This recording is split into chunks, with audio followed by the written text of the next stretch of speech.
ফের অবরোধ শুরু ভাঙড়ে। গতকাল বিকেলে অবরোধ হটিয়ে দেওয়া হয়, এরপর সন্ধ্যে থেকে বিভিন্ন রাস্তায় অবরোধ শুরু হয়। বগডোবা থেকে শ্যামনগরের দিক থেকে ভাঙড়ে ঢোকার রাস্তা বন্ধ করে দিয়েছেন বিক্ষোভকারীরা।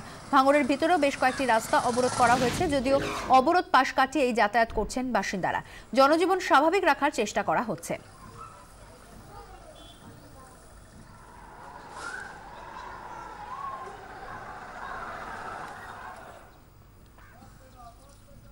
বৃহস্পতিবার বিশাল পুলিশ বাহিনী এবং সব্যসাচী দত্ত এবং তার অনুগামীরা সমস্ত অবরোধ হটিয়ে দিলেও সন্ধ্যার পর থেকে যেটা দেখা যায় যে বেশ কিছু জায়গায় কিন্তু নতুন করে অবরোধ শুরু হয়। এবং এই মুহূর্তে আমি যেখানে দাঁড়িয়ে আছি বগডোগার মোড়, সেখানেও দেখা যাচ্ছে যে সকাল থেকেই কিন্তু অবরোধ চলছে। একই সঙ্গে গ্রামে ঢোকার যে বিভিন্ন রাস্তা, তার মধ্যে বেশ কিছু রাস্তায় কিন্তু এই মুহূর্তে অবরোধ চলছে। একই সঙ্গে শ্যামনগর এলাকা থেকে ঢোকার যে রাস্তা, সেই রাস্তাতেও কিন্তু কাঠের গুঁড়ি ফেলে রাখা হয়েছে এবং অবরোধ চলছে। সেক্ষেত্রে যারা এখানকার গ্রামের মানুষ, তারা যেটা জানাচ্ছে যে এই অবরোধ চলবে যতক্ষণ না তাদের সমস্ত দাবি মেটানো হচ্ছে, ততক্ষণ কিন্তু এই অবরোধ তোলা হবে না। অপরদিকে বৃহস্পতিবার সন্ধ্যায় পুলিশি অভিযানের পর পুলিশ কিন্তু এই মুহূর্তে গ্রামে নেই, বা সেক্ষেত্রে গ্রামবাসীরা যেটা দাবি করছেন যে তারা কিন্তু পুলিশকে কোনো রকম ভাবেই গ্রামে ঢুকতে দেবেন না।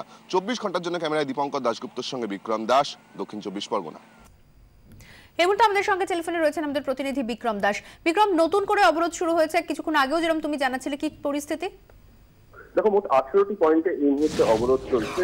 বেশ কয়েকটি রাস্তা, মূল রাস্তা যদি দেখো তাহলে বগডোগা মোড়ের কাছে সেখানে অবরোধ চলছে। অপরদিকে শ্যামনগর থেকে যে ঢোকার রাস্তা, মূলত প্রজেক্ট এরিয়া বা তার সংলগ্ন গ্রামগুলিতে, সেই রাস্তাগুলোতেও কিন্তু অবরোধ করা হয়েছে।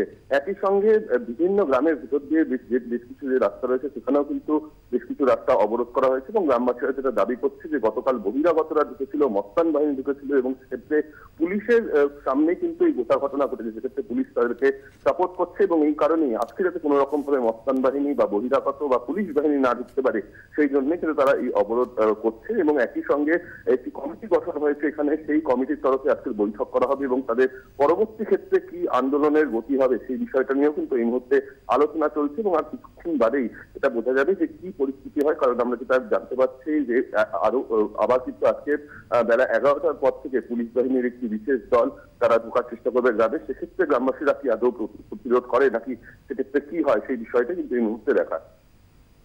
ধন্যবাদ বিক্রম। আমরা শুনে নেব স্থানীয় বাসিন্দারা কি বলছেন। পাওয়ার গেটটা বন্ধ, আমাদের মেন ভূমিকা হচ্ছে পাওয়ার গেট। পাওয়ার গেট বন্ধ হয়ে গেলে আমাদের সব থাকবে, বন্ধ থাকবে। আর পাওয়ার গেট করে বন্ধ রাখবে, পুলিশ এদিকে বলে দেবে যে প্রশাসন আমরা তুলবো না, এই তো ফের তুলে তো মানুষ তুলে নিয়ে যাচ্ছে। কোন ধরনের নিয়মটা হচ্ছে? তা আমি মুখ্যমন্ত্রীকে বলবো যে সিআইডি যেমন তদন্ত করছে, মোস্তান বাহিনী সিআইডি তদন্ত করুক, ভালো মানুষকে দরকার না সিআইডি তদন্ত করছে, সেটাই বলবো।